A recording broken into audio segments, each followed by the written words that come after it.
everybody, and welcome to another edition of the Bat Around. I'm your host, Paul Valley. Joining me today from PigTown Sports, we have Zach Moore. Zach, good morning. How are you? Doing great, Paul. How you doing today? Doing well, man. Doing well. I'm getting that itch for baseball. We're just a few weeks, I think we're about 3 weeks away from pitchers and catchers reporting to spring training. It's supposed to be in the 40s tomorrow, in the 50s by Wednesday. So starting to get that spring fever. You know what I mean? I'm ready for some baseball, especially after what happened with the Ravens last week. I don't know if I'm ready to talk about that yet. That was another demoralizing loss.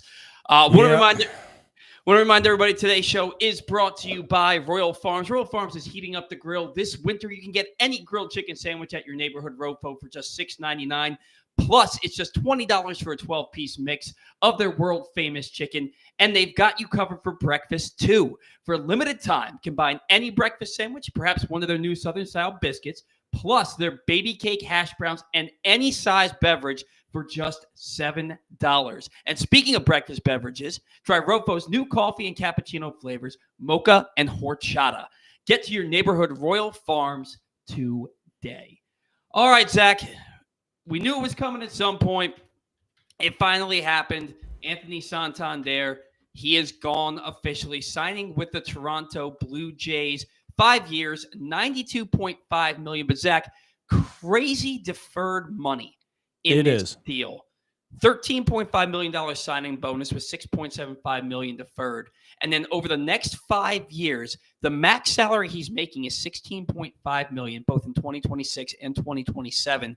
And all 5 years, he's got $10 million deferred. Then he has a $15 million club option for 2030 with a guaranteed $5 million buyout, which also could be completely deferred. And he has an opt-out after the 2027 season. The Dodgers started deferring money when they signed Shohei Ohtani, and now it's all the rage. It seems like everybody's doing that. Yeah. Yeah, I mean, I said it years ago. They should have never let Machado walk out the door. And I don't care if you had to defer $200 million down the line. Like, you could have found a way to sign him. I don't necessarily hate deferred money. I mean, Bobby Bonilla was the first one to do it, and he's set for life because of it. Chris Davis, the same way. Like, you can get yourself in trouble and then know the next following year you're going to get more money. Not that these guys should do that, obviously, but the security blanket is there well after your playing days, which is really good for the player. I just wonder how it affects the team down the line, and how it affects baseball down the line. Because eventually, like, the Dodgers are going to have $1 billion to deal with. I mean, that's a lot of freaking taxes. And eventually you wonder, like, when states and governments are going to kind of step in and be like, hey, you're costing us money. No more. And I wonder if it ever, I don't know if they even have jurisdiction to ever do that, but it makes you wonder, like, I mean, California, I think, loses out, what did they say? Almost $90 million in taxes this year. Like, that's not going to fly too much longer. That's crazy. How does that even work?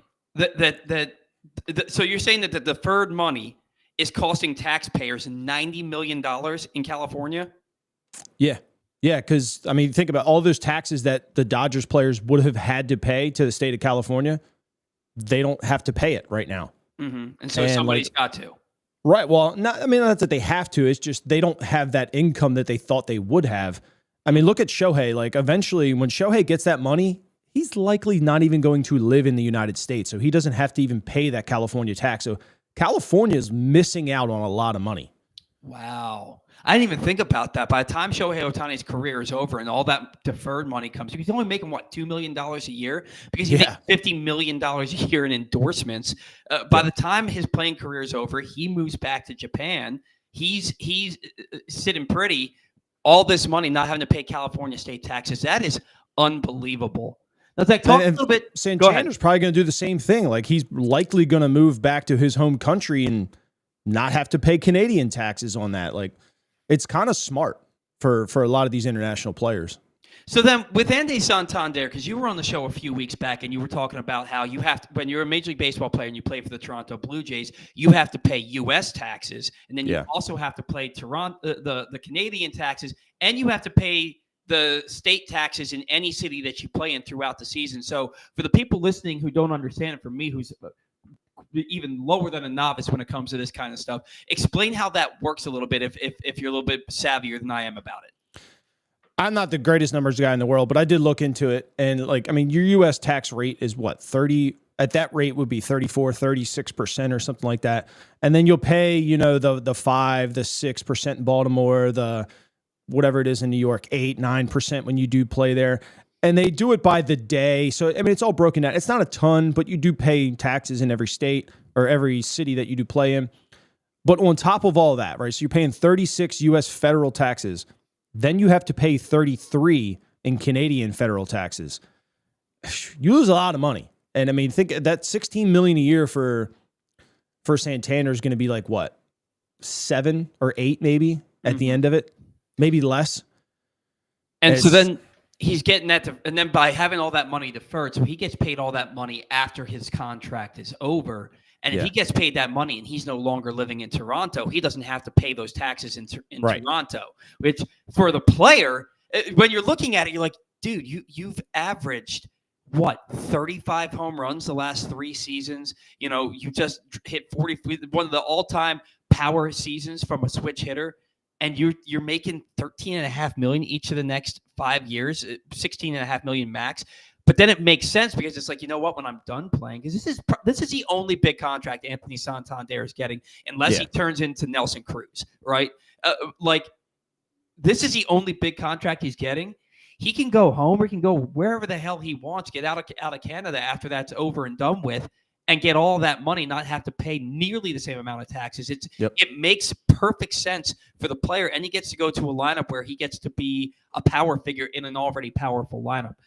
When you're looking at it, you're like, wow, that doesn't make a ton of sense for him. But now it's like, wait, it actually does. Yeah. Yeah, and I see in the comments here, Tony probably not going back to Venezuela. Even if he goes to Florida, it's not Canadian taxes. He's saving a lot of money regardless at the end of his contract. Yeah, it's a really smart move for him. Randall says MLB should limit deferrals to 25% of the contract levels of free agent market. It's a fair idea, but you're going to have to wait to the next CBA. Those CBAs are in place. You can't adjust them until you come to the next one. With that in mind, Zach, when they do the next collective bargaining agreement, right? We had a lockout in the 2022 season. That sucked for everybody. Nobody wants to go back to that. Okay, yeah. And I don't know that we will. But with the Dodgers seemingly signing everybody, Tanner Scott, 4 years, $72 million with the Dodgers. We're going to talk about that here in a little bit. Is this something that you think that Major League Baseball as a whole is going to explore changes to? Do you think the Players Union is going to be open to making some kind of changes, maybe having a salary floor or some kind of salary cap, some kind of loose salary cap? David Rubenstein spoke with Yahoo Finance. We're going to get into that in just a couple of minutes too, talking about the potential for a salary cap. Do you think that that's something that we could see in the future, given what we're watching the Dodgers do, seemingly having an endless supply of money? Yeah, I think the player union is going to for sure push for a floor because that ups the amount of money that all the players are going to get, because teams have to spend money at that point. You can't just look around for the cheap dumpster diving bullpen arm. You're going to have to spend $2 to $5 million on every arm. If every team had to spend, we'll say $120 million, like that's what, 7-8 teams that have to spend more money. More free agents are going to make more money. Not that like, I don't know if that still puts teams to be able to compete with the Dodgers. Money wise, could other people compete with the Dodgers right now? Yeah, they could. It's the culture is why the Dodgers have a stranglehold on everybody. When they landed Mookie Betts, it was a game changer. And then when you landed Freddie Freeman, that's why Ohtani went there. Like if the Dodgers kind of just had a couple good players, like Will Smith and Max Muncy, do we think Ohtani goes there, even if they paid him more? No, because it's the Angels all over again. But when you have Mookie Betts and Freddie Freeman in that lineup and Clayton Kershaw, why wouldn't you want to go there? Mm-hmm.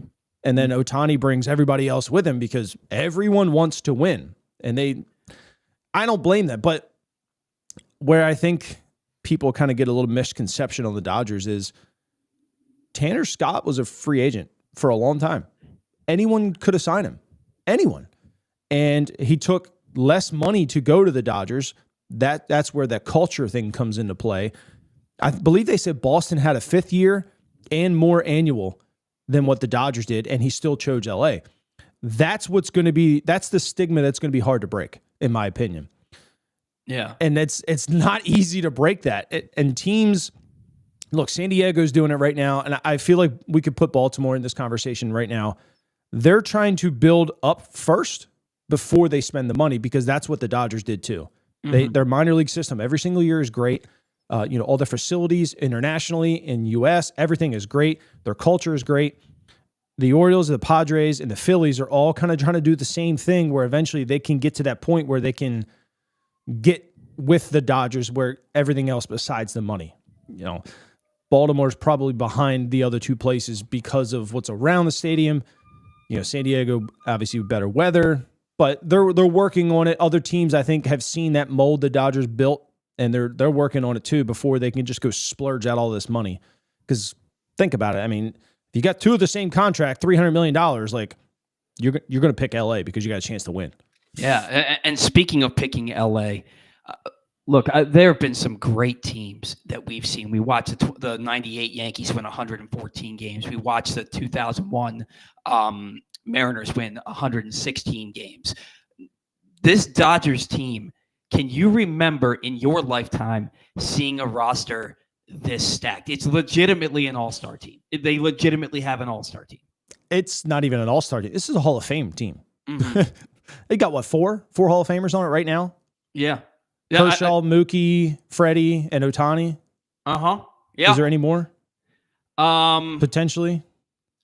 I mean, not that jumps out yet, but some guys, if their path continues to go along, like a Blake Snell, if he continues to go on the same path, if he wins another Cy Young, he ends up winning 200 games, and his ERA is 3.5 or lower, I could see him being a Hall of Famer. I don't know that he's going to pitch long enough to win enough games to get in, but if he wins 3-4 Cy Youngs, you're talking about a guy who could potentially be a Hall of Famer. But the guys you listed, Mookie Betts, Hall of Fame, Freddie Freeman, all these guys, the 5 years from the day they retire, they're Hall of Famers. First ballot. First ballot, 100%. Yeah. Speaking of which, I don't want to get off on a tangent here. Ichiro gets into the Hall of Fame. I don't care that he didn't get one vote. If Cal Ripken, it wasn't a unanimous Hall of Famer, then why should anybody be? You can't make an argument that Cal shouldn't have gotten every single vote. Mariano Rivera, I get it. Ichiro, Ken Griffey Jr. All these guys every single person should have voted for these guys. So I'm not going to get up in arms about Ichiro, because there's plenty of guys who deserved every vote. And Billy Wagner, happy for him, his final year on the ballot, he gets into the Hall of Fame. CC Sabathia is the one that kind of is a head scratcher for me, because he never won a Cy Young. Wait, did he win one? I think he may have won one. I think he won one, yeah. I think he won one Cy Young. Okay. But career ERA of 3.74, 250 wins, 61.8 B-WAR, which is 5 wins above replacement, less than the average Hall of Fame pitcher.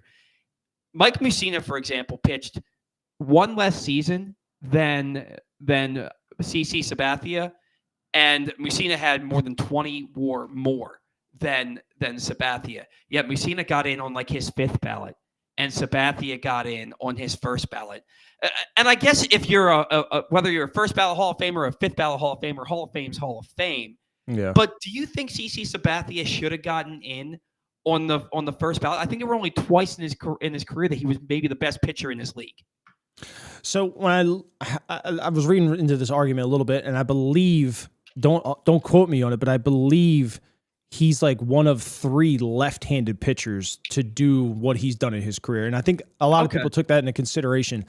They're leaving Pettit out, because of the steroid stuff, which is another conversation in its own. I mean, if David Ortiz can get in, Pettit can get in. Mm-hmm.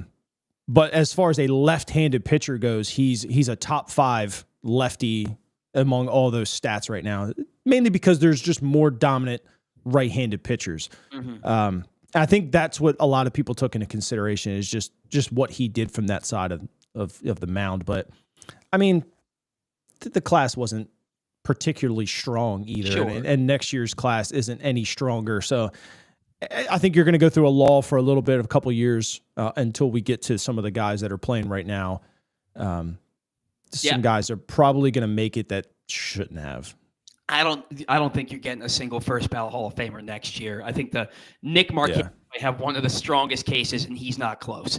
No. So I don't think you're getting the first ballot. Some of they don't want to have a year where they don't vote somebody in. So next year is going to be one of those years where you see somebody get in who's just shy of it right now. Maybe Carlos Beltran is one of those guys that gets it. I think next year is probably his best shot. Andrew Jones better get in. That's all I'm gonna say. 10 consecutive Gold Gloves, and he's a guy who had a ton of home runs, and he was, hitting 2 home runs in a World Series game at the age of 19 years old in 1996. Yeah, Andrew Jones. I feel like he fell off a cliff towards the end of his career, but there was guys do. Yeah, no, that's true. Not everybody's David Ortiz or Nelson Cruz, like we said, but. For 10 years, he was arguably the best center fielder in the game after Griffey kept getting all those injuries. So I hear you on that one. I don't know, man. I felt like there was a lot of New York bias. I feel like if CC Sabathia had pitched his entire career in Cleveland, he probably doesn't get in on the first ballot. But he probably doesn't make the playoffs as often towards the latter years either. And playoffs, CC dominated some of those games, so they take a lot of that into consideration. And the dude was a dog on the mound. Let's be realistic. He was a dog on the mound. You didn't want to face him. But, there's a Hall of very, very good and the Hall of Fame. And I don't know, first ballot for me is a little head scratching there. Today's show brought to you by Help My Gambling Problem. If you or a loved one has a gambling problem, call 1-800-GAMBLER or visit helpmygamblingproblem.org for free confidential services. That's 1-800-GAMBLER or helpmygamblingproblem.org for free confidential services. All right, Zach. So David Rubenstein had an interview with Yahoo Finance the other day, and they asked him about the Orioles, and he described the payroll as, and this is according to the MASN Rock, the article by Rock Kabako on his blog, MASN School of Rock. Rubenstein described the payroll as consistent with our needs and added, I don't think anybody is not playing with the Orioles because of money reasons. Spending the most money doesn't always guarantee you a World Series championship, he added. And in fact, many times people with smaller payrolls have won the World Series. I'm reasonably optimistic we're going to do well this year. He also explained how the luxury tax works with a penalty incurred for teams going over it and said, it's not a perfect system. It's better than nothing. But at some point, I think we'll have something closer to what the NFL and NBA have. But there's no guarantee of that. So on the surface, if you're a casual fan and you see these comments, you think to yourself, he's saying we're a small market team. He's saying that a lower payroll teams that he's not going to, you're reading into it as he's not going to spend the type of money that these other teams are, despite being the fact that he's the third richest owner in all of baseball. When you hear these comments from David Rubenstein, what's your initial reaction? I think it's just par for the course. He didn't say anything that would make me lean one way, would make me lean the other. The whole salary stuff and the CBA, he's right. There's no real penalty to going over it. Mm-hmm. I think you get 3 years before you even face a penalty. The thing that they don't really talk about is once you do get to that, you lose your small market value. You lose the money that you get from Major League Baseball. You lose the money that you get from the Dodgers and the Yankees and the Mets and stuff like that. Do they want to get to that point? Probably not. And that's just free income. I think they want to get to a point where they flirt just under that line. So, and what people don't understand. So, and I was reading into the whole Anthony Santander thing.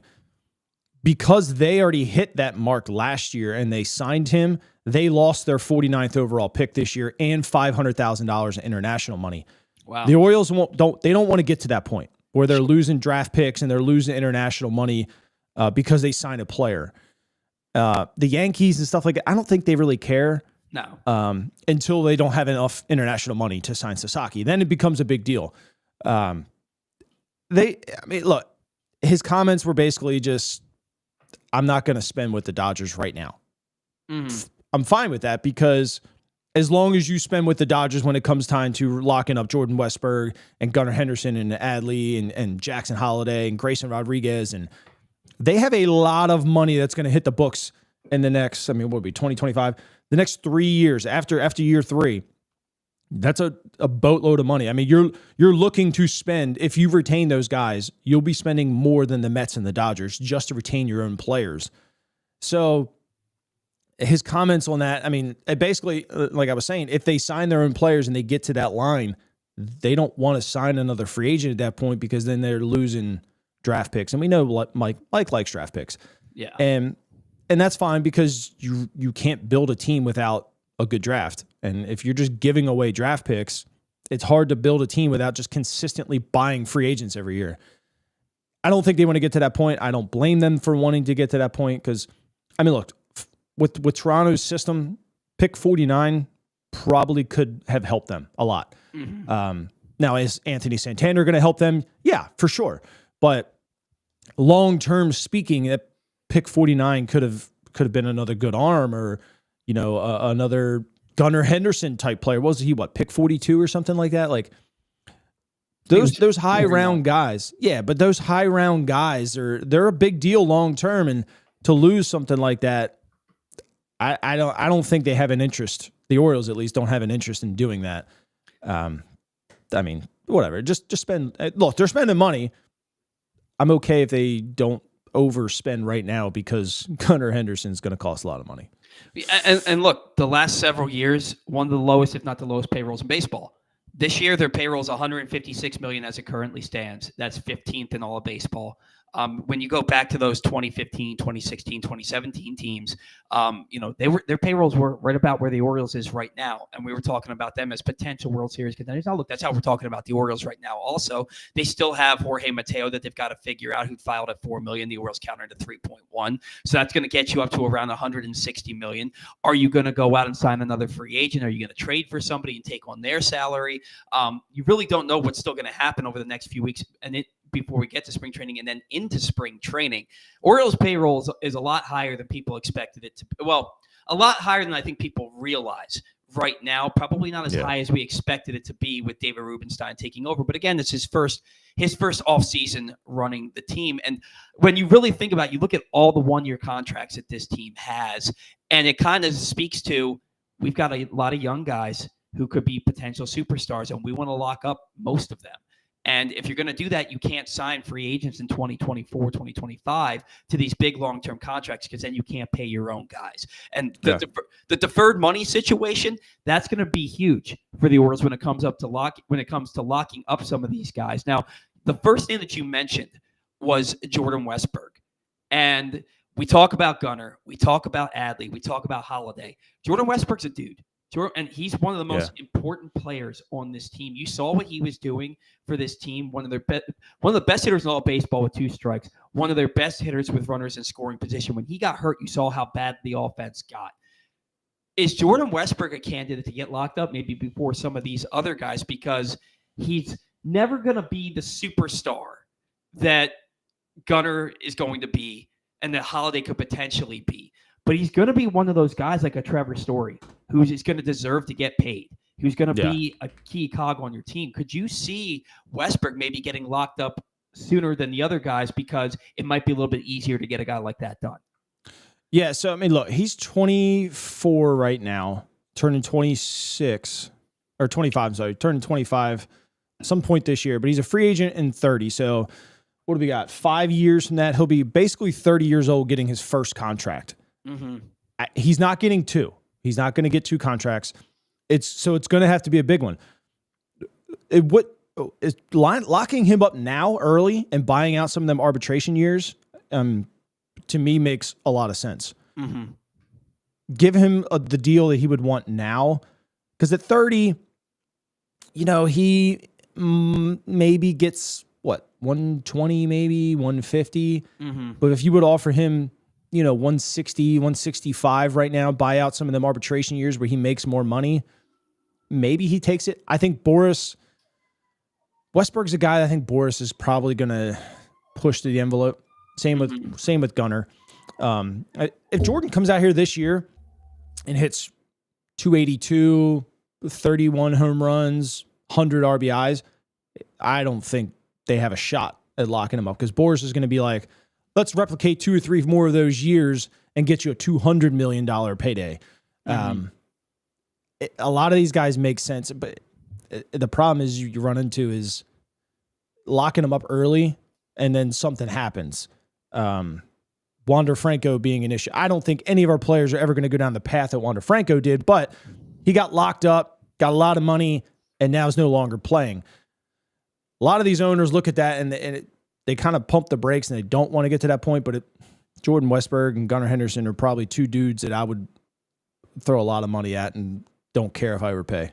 Yeah, and you look at a guy like Westburg in 2023, one of the reasons that the Orioles didn't make a significant splash at the trade deadline is reportedly a lot of teams were asking for Jordan Westburg, and Mike Elias essentially made him untouchable. And if that's the case, and he knows that he's going to be 30 before he gets to sign a big free agent contract, I can see if the Orioles come to him and be like, hey, we want to buy you out of we want to buy out the last few years of arbitration, maybe give you an 8-year, $160 million deal. Maybe something like that gets it done. You also look at a guy like Brent Rooker. What Brent Rooker did last year, hitting 290, 39 home runs, and then he signs a contract that the average annual value is $12 million a year because he gets his first big contract in his early 30s. You know, Jordan Westburg is looking at something very similar to that. Despite the fact that he was essentially a first-round pick and he's just 24 years old right now, for me, I think that Jordan Westburg, it would be very wise for him to try and secure his financial future and sign something now rather than taking a risk on waiting till he's 30 years old. I think it makes a lot of sense for the Orioles. And don't let him get to that point. You know, kind of like you said with Trevor Story, like that's a guy you would love to keep around for a while. And Tulowitzki was the same thing in Colorado. I know Colorado doesn't spend a whole lot of money, but they're players that you would want to keep forever. Like, find a way to get it done. And if somebody cheaper like Jordan, if you could lock that up early, do it. Because nobody knows the number that Gunnar Henderson is going to get. It might be north of $500 million. Don't wait on Gunnar. Like, get other keystones kind of locked up early. You know, if Holiday comes out this year and God forbid hits 300 something, steals 40 bags or something, then you're even in a bigger pickle, you know. But and the realistic thing here is you're probably not locking up all of them. You know, if you're talking about, I think Adley's a shoe-in. It's hard to find a good catcher that's got offensive prowess. Now, look, the arm has left a lot to be desired, although he got a lot better towards the end of the year. But Adley's like a team captain. He's great behind the dish and calling a game. He doesn't allow pass balls, and offensively, he was hurt last year. You won't convince me otherwise. I think he's going to have a big bounce back year. But I think a guy like Adley, a guy like Westburg, and I think if you cannot face the same situation that you face with Manny Machado when it comes to Gunnar Henderson. So if that might leave Jackson Holiday on the outside looking in, which is crazy because he might have more talent than all of them, and he's the youngest. Like, he just turned 21 in December. It's going to be wild to see what happens with this team over the next half decade or so. But we'll cross that bridge when we come to it. Today's show brought to you by Glenn Clark Radio. If you missed anything from Glenn Clark Radio this week, including conversations with football legend Sean Merriman, former Raven Mark Clayton, Navy Athletic Director Chet Gladchuk, and more, you can find them all now in the Glenn Clark Radio Week in Review feature at PressBoxOnline.com. And as always, watch or listen to GCR every Monday through Friday at 10 a.m. at PressBoxOnline.com/radio, or right here on Facebook and YouTube. Zach, something very interesting that a lot of people have been clamoring for quite a while. Major League Baseball is going to test out robot umpires during spring training this season. And it's not what people think. It's not going to be robot umpires calling balls and strikes. It's going to be umpires calling balls and strikes, but each team gets 2 challenges, and I believe it's either the pitcher can challenge or the hitter can challenge a ball or a strike call. If you get the challenge correct, you keep the challenge. So does this mean you could potentially have 6, 7, 8 challenges, or is it like once you do? Is it like the NFL where you get 2 challenges? Once you use the 2 challenges, Are they doing it like the minor leagues where they got like one an inning or something like that? No, it's two two for the whole game? challenges, just two challenges. But if you win the challenge, you retain the challenge. That's where like my confusion is like, does that mean you could have unlimited really if you continue? Does it take away from like a challenge at second base on a steal or a tag out? I believe they're separate, but I'm going to look into that because I'm not exactly positive. But I believe that I've seen the videos in the minor leagues and I like it a lot. How many times have we seen late in a ball game either go for or against the Orioles or for anybody that matter? There's a bad strike 3 call that changes the inning, runners in scoring position or something like that, or a guy could walk to load the bases and he's rung up on a ball 6 inches inside. Like there's a lot of bad calls in big situations sometimes, and I've seen the guys in the minor leagues and they'll tap their helmet and they'll turn around and the guy looks up and it's either a green or a red light because if it hits the box or not. And that changes games when guys get it wrong. So to be able to just turn around and just ask, even on the mound, like if you think that's a strike and you ask for it, and it is, or at the plate, it changes games for the better, in my opinion, because you're not taking the bat out of the hands of a guy that had a good eye and should be on base, and now he's got a K. So I like that whole thing. I don't think even in the minor leagues, it added I think they said 19 seconds to the game or something like that. Because all you do is just tap your helmet. Mm-hmm. The guy looks up to the booth and they either flash a green light or a red light, and that's it. They already know if it's hitting the box or not.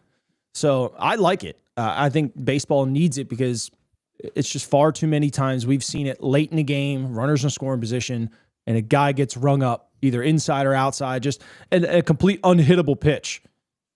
I want to see that guy swing the bat with runners in score position.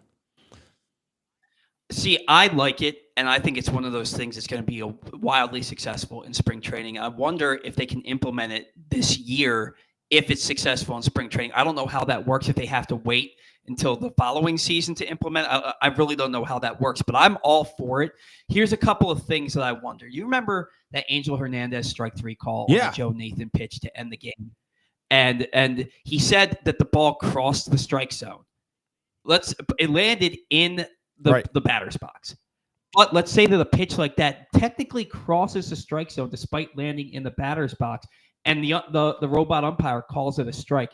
What's going to happen when and if something like that Well, they're going to show it on TV because look, it's not uncommon for a guy to throw a ball that moves, 2 foot. And if they can show it on its trajectory and it hits the corner and keeps going, you can't complain at that point because it shows that it hits the mark.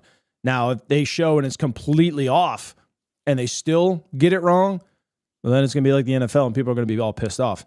But I don't think we get to that point. It either hits the box or it's not. AI has kind of generated it when it goes by the box, at least in the minor leagues. If it touches it, it lights up green. And if it doesn't, it just stays red.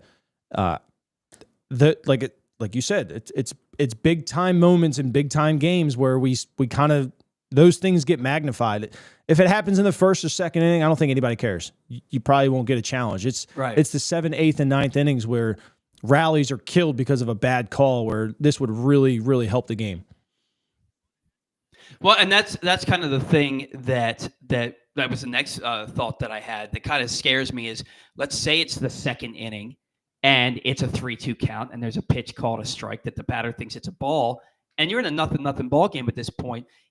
If the player can challenge it, how many times are we going to see a player challenge it, get it wrong, and now later in the game in a big situation where you need that, now you don't have it? I think that's going to come down to the team. You're going to have some way to look at the dugout and see if the manager wants to use it or not. That's going to just add more pressure on the manager. It's going to add more pressure on the player. The player, typically, they're not wrong often.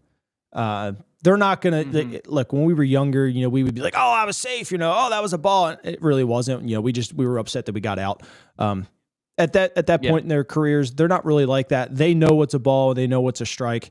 I don't think a guy is going to put his team in jeopardy because he just didn't want to get out.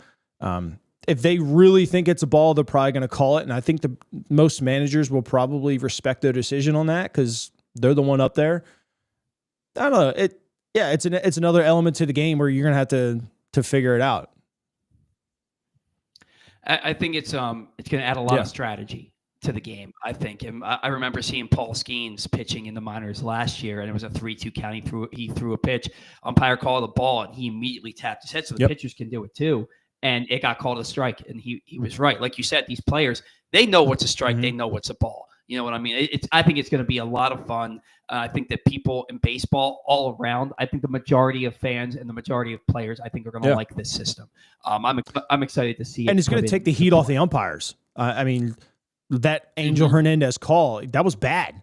And, you know, if you can just challenge it and then, you know, they change it, like, you don't remember that because it didn't affect the game anymore. So, yeah, I mean, the umpire's an idiot. He made a bad call, but I mean, hell, the NFL refs do it every day, and they overturn those. So you forget about it because it didn't change the game anymore. Yeah, and with the Orioles, we saw, I think Adley and Gunnar were two of the top guys in all of baseball in having balls called strikes on them last year. It felt like, no, look, the Orioles were like middle of the pack, maybe even bottom of the pack, in as far as teams that had looking strikeouts, but it seemed more egregious with this team because it seemed like it always happened in big situations late in games where they're watching strike three. Now, some of them, they're watching pitches right down the middle of the plate, and you're like, what are we thinking here? And they just got fooled in that situation. We're looking for something else. But a lot of times it's borderline to not so borderline calls that are going against them. And I think that's going to be huge, not just for baseball, but for the Orioles in general, because you've got a lot of guys on this team that have really good eyes. Right. You know, they see something. And I mean, think about like a bases loaded situation, and it's a 3-0 count. We've seen, how many times have we seen an umpire just calls it a strike? Yeah, do we want the guy to hit? Sure, but when it's not a strike and you're calling it a strike, that changes the outcome because now he's got one strike. He's probably got to swing at strike two because he doesn't want to have a 3-2 count, and you might hit into a double play after that. Like this could change a lot of baseball games because now you score a run rather than hitting into a double play. Like it's a big deal, and they need to get it right. And I'm all for it. Scott Wade says, "Go Robots! You can't tell me some umpires aren't biased against certain teams and managers and players." I think that officiating around the league. If you watch, what was that documentary on Netflix about the what was it? Pat Donahue, was that his name, or the Donnelly, or I think. the referee who was who was throwing games in the NBA, and he said that, like, look, when you go to when your season starts, they tell you at the league tells you guys like Michael Jordan, they get more calls than other guys, and I think it's the same way. I think it's obviously that way in the NFL. And I wouldn't be surprised if, in Major League Baseball, some of these superstars, they get calls that other players aren't getting. That's just the nature of the game in all of these sports. So I do believe that, this is going to help out a great deal. Let's see if there's any other comments before we move on here as far as robots are concerned. I'm not seeing anything. But yeah, I'm excited to see how things play out, how things go with this this new thing being implemented in baseball. I like I like having the runner at second base in extra innings. Now they're only doing it the first 2 innings now instead of all throughout, which I think is great. I believe, isn't it?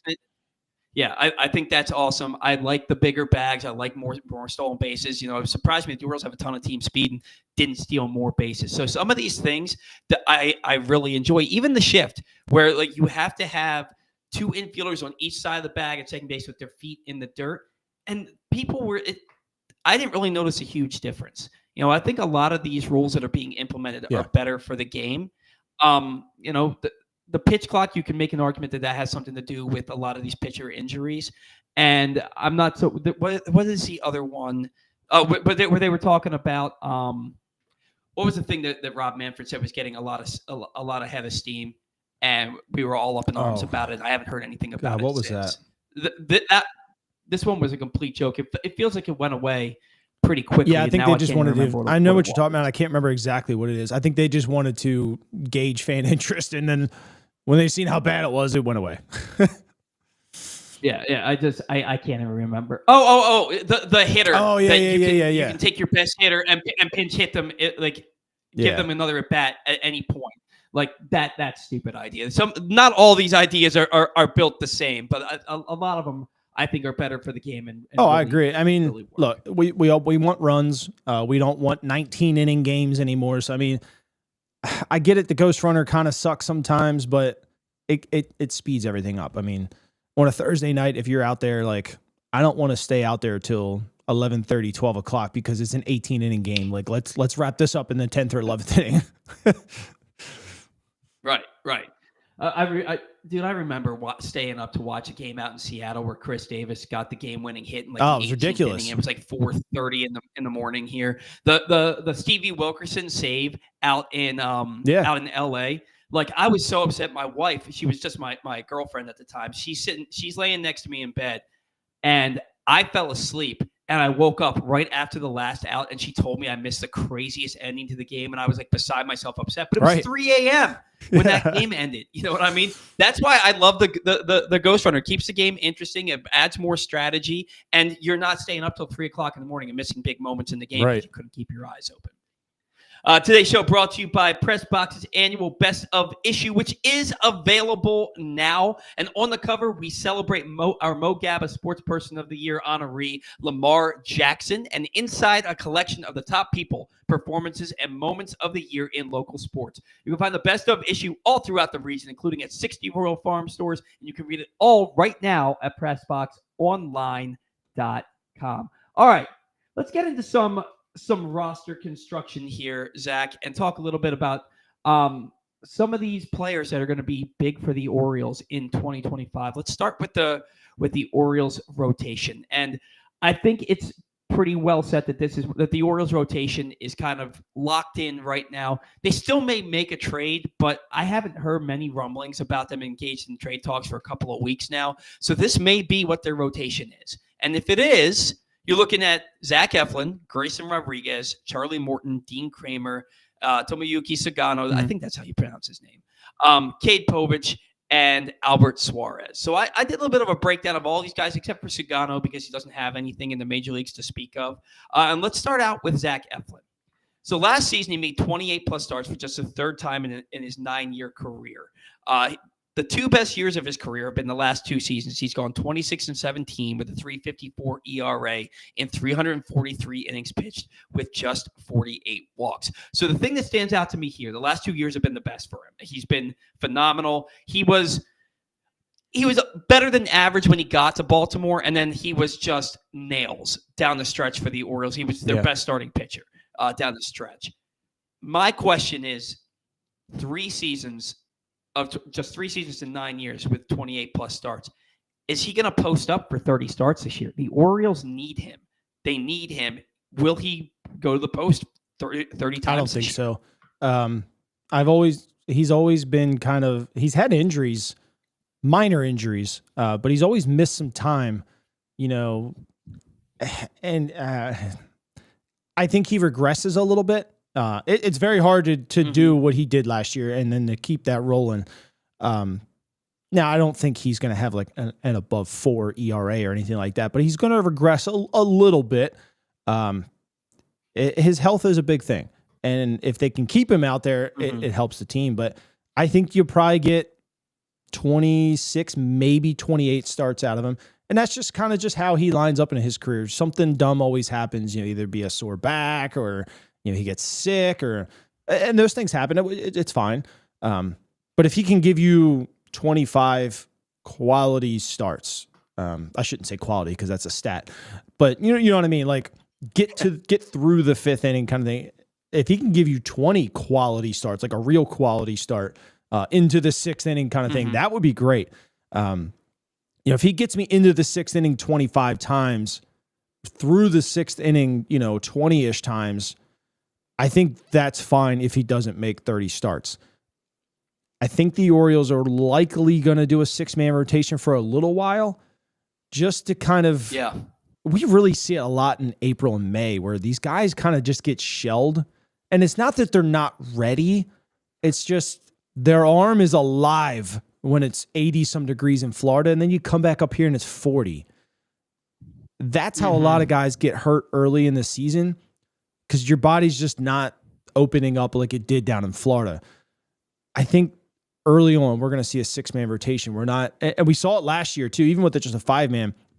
Brandon Hyde was quick to pull guys out at 4 2/3 or 5 1/3. Like they were out fast. And I think we see the same thing this year, but we see it with a 6-man rotation, and they get through May, and then we'll kind of start seeing like, okay, you've done this. Now you're built up a little bit, and then you'll start seeing a little bit more extended, which is going to cut down on the starts for everybody, not just Zach Eflin. But I mean, you get 4 guys that fish 25 plus starts. I think that's fine, especially with the age of some of these guys. Yeah.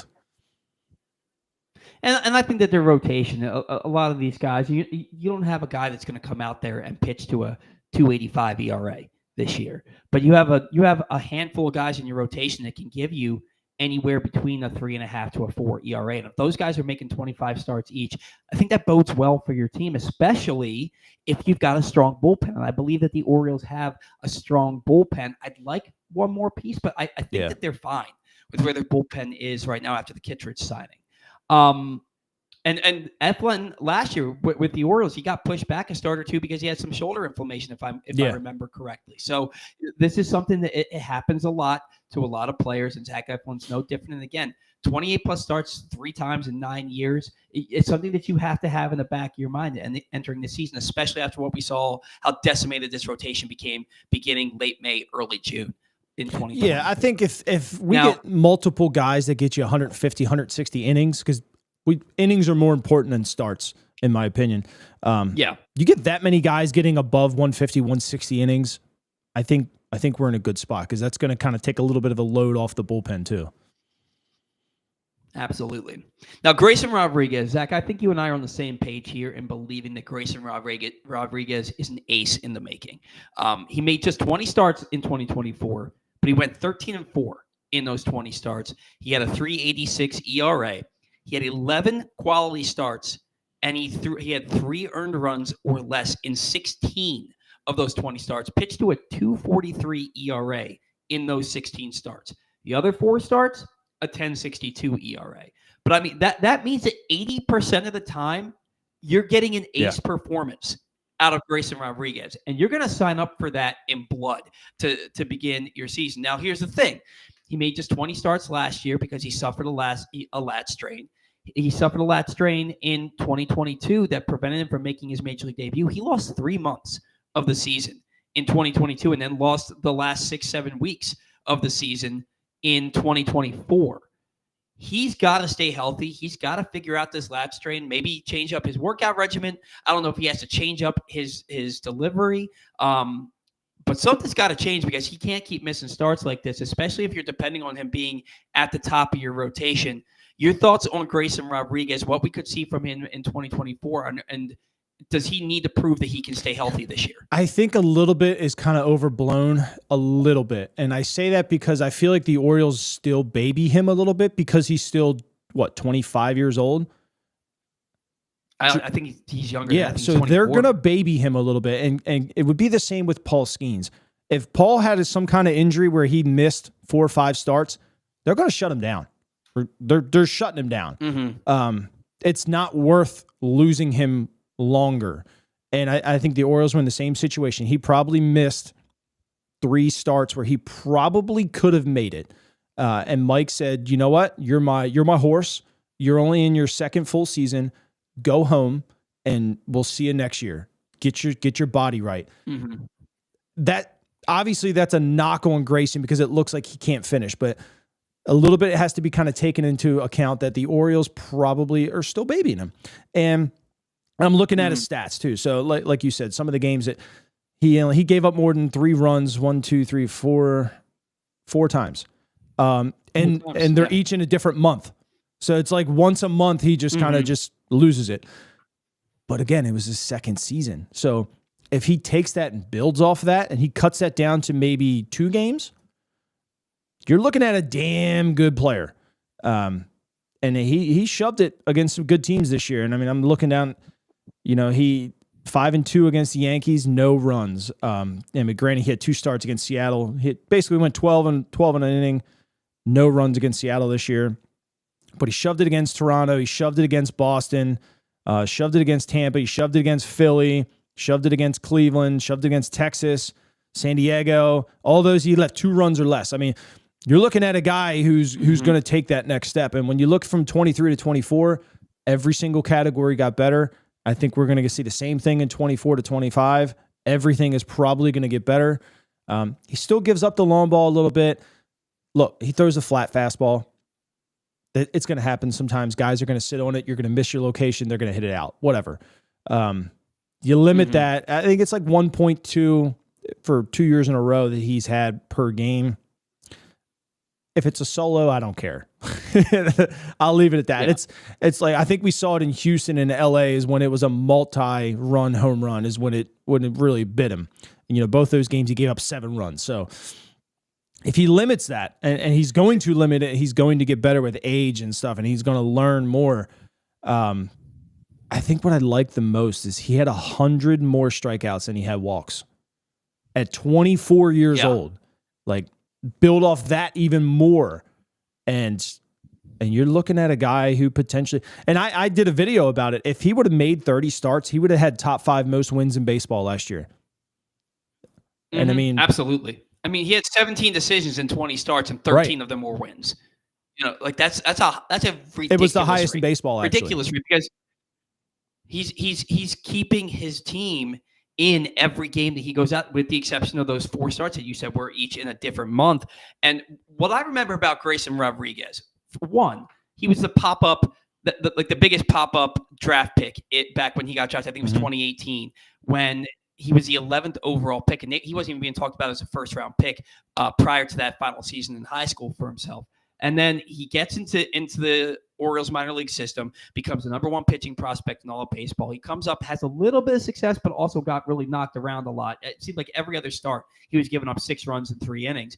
Goes down to the minors, and then he comes up after the All-Star break, and he's throwing 101 and dotting on the black. Like what he was doing. And then that absolutely shoved to a 2.53 ERA after he came back from the minors in 2023 in the second half of the season. And that 8-inning shutout start against Tampa Bay down the stretch when you're trying to keep them at bay, that start showed me like this dude is a future ace in this league. And like you said, the progression has been noticeable for Grayson Rodriguez. If he stays healthy and he posts up every 5th, or in the Orioles instance 6 starts, that dude's going to go out there and be one of the best pitchers in the American League starting in 2025, in my humble opinion.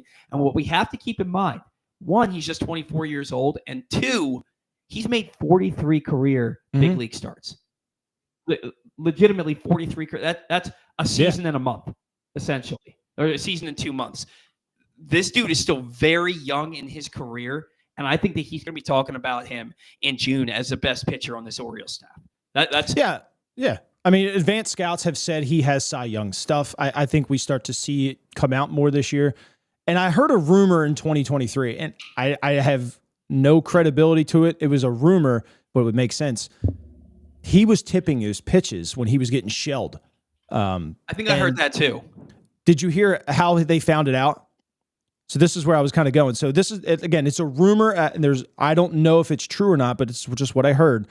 That one of the guys that had faced him in the minor leagues had also picked up on it and was like texting his buddy back in college. And his buddy happened to be friends with Adley Rutschman and told him, and Adley told the top, and they went down, they fixed it. And that's when he came back and was just decimating everybody. Again, I don't know if that was 100% true, but it kind of leads up, and that's how kind of baseball players work. Yeah, no, it absolutely makes sense. And he actually is 25. He turned 25 on November 16th. But he's freshly 25. He's still so young in his career. I mean, he's got a solid 10 years ahead of him, if not more, if he can stay healthy. And that's going to be a common theme with this starting rotation. You know, you go to I have Charlie Morton slotted as the Orioles' 3rd starter, but I'm going to skip him and come back to him. I'm going to go to Dean Kramer because Dean Kramer has spent significant time, about a month, on the IL each of the last 2 seasons. Or two of the last 3 seasons. In 2022, he got hurt warming up on opening day. And that was when I believe that was 2023 with Tyler Wells. But he got hurt warming up in the bullpen and missed a month. And then he came in. He was dominant his first month or so in 2022, but he has a rough patch every season. In 2022, he had a 7-start stretch from July 4th to August 11th where he threw to a 5.60 ERA. His final 10 starts after that, 2.79. 2023, 6.67 ERA in 6 April starts, 3.59 ERA his final 26 starts. And then last season, he had a 5.73 ERA over a 9-start stretch from May 12th to August 8th. He had an injury in there that cost him over a month.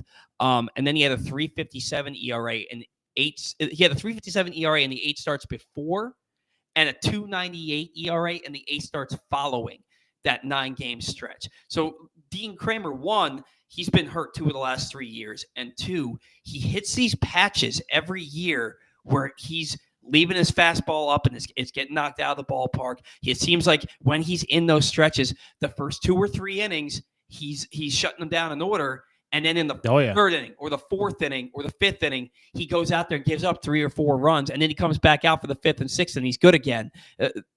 Dean Kramer, 29-22, 3.85 ERA in 78 games, 77 starts. If you remember that game against the Blue Jays the day after Labor Day in 23, he should have made the start. Wells came off the aisle after 6 weeks and made the start, went an inning, and Kramer then pitched 6 innings after that out of the bullpen.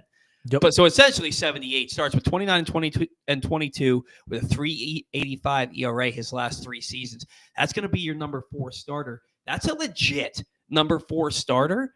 However, again, this is a guy who has been hurt 2 of the last 3 years. He's got to figure out how to stay healthy. Yeah, and I another reason why I think we go to a 6-man is because it's usually early in the season where he gets hurt. And I like Dean. I think Dean's good. He does hit a bad patch. I mean, we saw Corbin Burnes hit a bad month last year. It happens. It's about limiting the damage. And I mean, he limited it well in 22. 23, he gave up a lot of home runs. And then he came back this year and gave up 9 less. It built off that. I mean, the strikeouts have went down a little bit.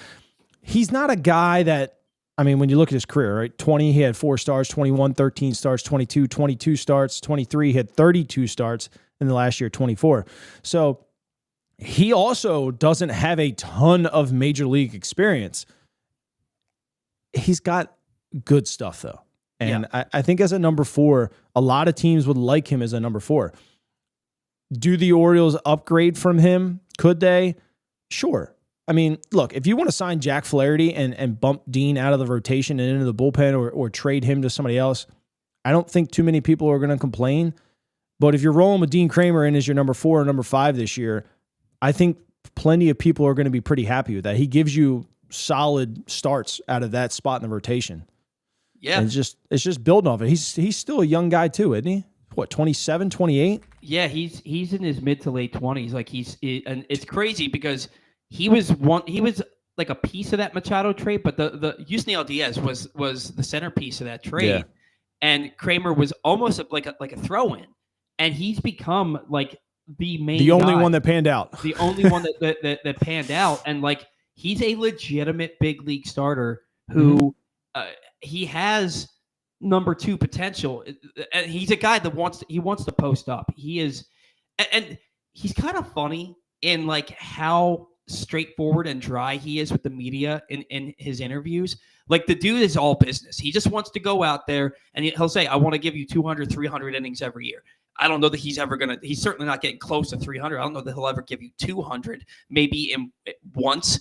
But if you can get 160 innings out of Dean Kramer, most of those innings are going to be quality. I have a lot of faith in Kramer. Look, when you have your number 4 starter going up against another team's number 4 starter, and it's Dean Kramer, I'm going to take my chances. You know, I'll take my chances over Dean Kramer against Carlos Rondon.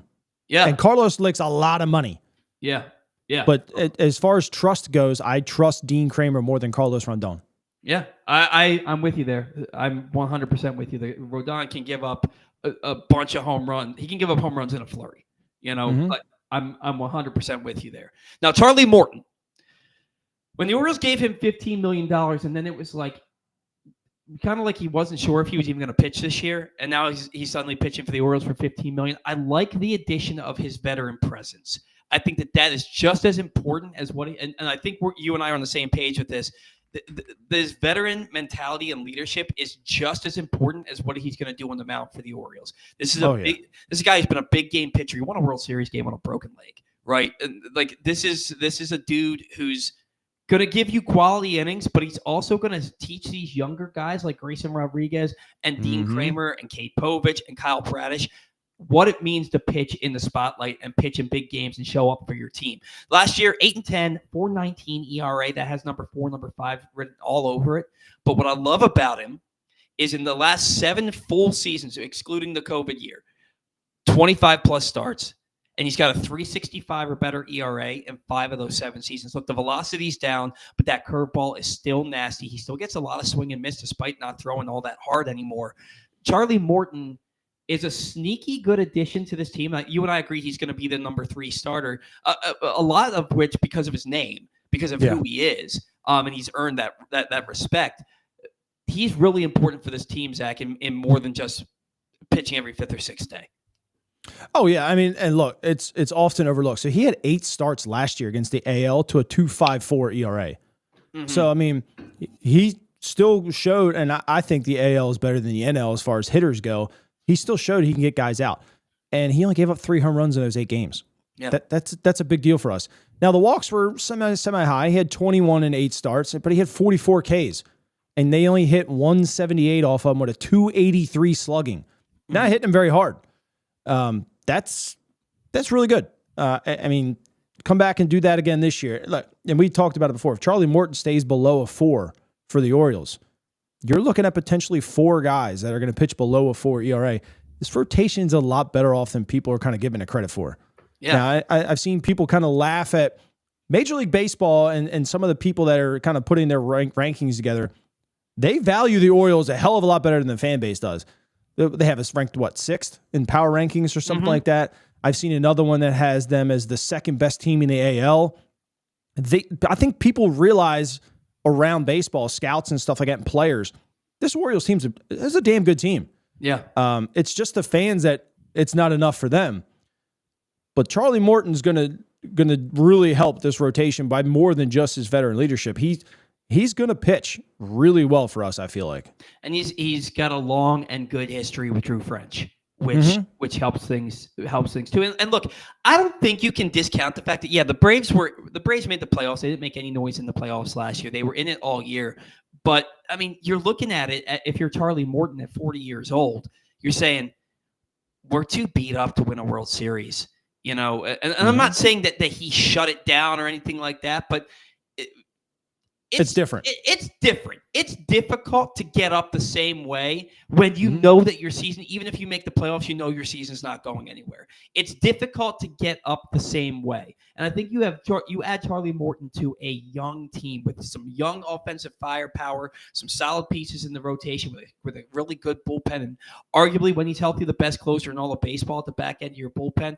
I think that re-energizes a guy like Charlie Morton. I would not be surprised to see him put up a really solid season for the Orioles. And you never know. Maybe this is a guy who, I don't know that you bring him in to be a trade piece, but if you're only having for 1 year, $15 million, and you think Kyle Bradish is coming back and you've seen him make some minor league starts and he looks like he's good to go. Maybe you're looking at Charlie Morton and you're like, another team that's competing right now could really use him, and maybe we can get a bat if somebody's not panning out, or Tyler O'Neill is hurt, and you make a trade with Charlie Morton. So, like I said, he helps this team more than just what he does on the mound every 5th or 6th day. I think that he is we all kind of were like, ugh, when they made that signing, but the more I think about it, the more I like the Charlie Morton signing.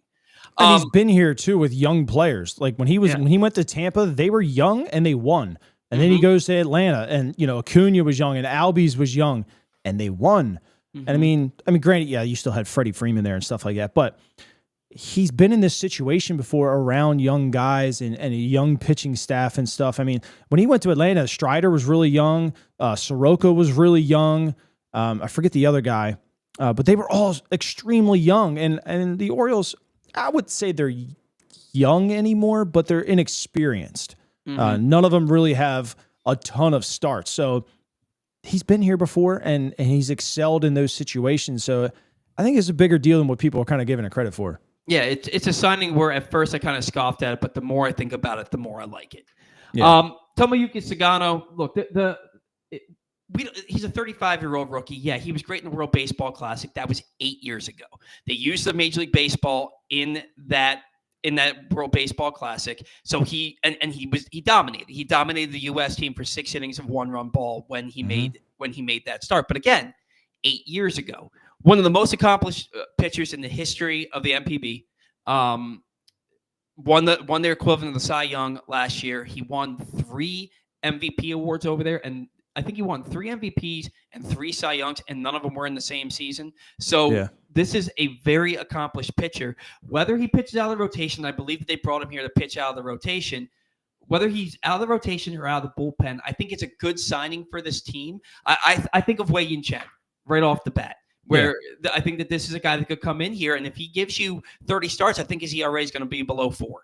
I think he's going to give you quality innings and a lot of innings for that matter. I'm excited to see what he can do, but the book's out on it because we have no idea what to expect out of it. Yeah, and look, I like him as a starter, and I like him as a bullpen piece too. It all depends on who really steps up, and it kind of he reminds me of Suarez last year. He's going to be a Swiss Army knife. He's going to be used probably at both positions. And honestly, if Felix isn't Felix, why not try Sagano as closer? Because he's got 6 pitches. You don't know what's coming. Right. I mean, at least with Felix on the mound, it was the same with Mariano Rivera. They only had 2 pitches. You knew it was coming. You still couldn't hit it because they were good. But if we don't get back to 103, if Felix is only throwing 96, he's going to get hit around hard. Yeah. And I think people don't realize that. He's going to get hit really hard. But you get Sagano in there who throws 95, 96, but then he has 5 other pitches that move a foot. How the hell do you hit that in the 9th inning? Yeah. It's not like you're seeing him for the 3rd time. No, you've got basically 3 to 5 batters that are going to see him, and that's it. It's not easy. And I think it gives them an option all over. Again, starting, back into the bullpen, middle of the bullpen. He's going to be Albert Suarez, in my opinion, this year. They'll leave Suarez kind of in that long to mid relief kind of guy that if they need him in the 5th and 6th, hey, get me to the back end kind of thing. Sagano's just going to be handpicked. It's going to be through the game. Unless he just, dominates all his starts in spring and they leave him in the starting rotation, then that's kind of a moot point. But he's just a guy I feel like that they look at that just helps the entire pitching staff, not just one spot. Yeah, and you look at this team, you've got a lot of guys coming back, but a lot of question marks. Felix Bautista, Tyler Wells, Kyle Bradish, those 2 guys in the second half of the season. The Orioles, while nothing's been super flashy with this rotation they've added this offseason, they've added depth. They've added guys where these guys, could, like you said with Sagano, he could be a contingency plan for Felix Bautista if things don't go the way we hope with him. You've got a number of guys that can go and pitch in the back end of that bullpen now, which you didn't have last year. It was Craig Kimbrell, and if he didn't work out, shit, what are we gonna do? You know what I mean? Yeah, and so it's that's why I think he's got the inside track of having a rotation spot. But if he ends up in the bullpen, it's not going to surprise me either. And I like how you compared him to Albert Suarez. We didn't know what we had in Suarez last year. We saw him go out and throw 3 innings against Philadelphia and strike out 6. And you're like, Who this guy? Right? Right. Now, I thought that he was 35 last year. He just turned 35, I think, in October. So he's 35 now. He went 8-7 with a 3.76 ERA in 24 starts in 2024. 1-0 with a 3.09 ERA in 8 games as a reliever. What he did when Grayson Rodriguez got hurt with that pregame lat strain on August 6th, he comes in and throws 5 shutout innings against the Toronto Blue Jays, right? Yeah. And in the 10 starts the rest of the season, he went 4-3 with a 3.44 ERA, replacing Grayson Rodriguez. Now, look, he had 3 starts in September where he was awful, just awful. And he still, and he still pitched to a 3.44 ERA in 10 starts, replacing Grayson Rodriguez. You don't really know what his role is. He doesn't seem like he factors into their rotation, but he's going to be here. Unless he absolutely blows up in spring training, and even then, based on what he did last year, I believe that he's going to be on this roster on opening day. He's under team control. I look at Albert Suarez. whether he starts or whether he relieves, I think you're comfortable with him pitching for you. He's better than Jacob Webb.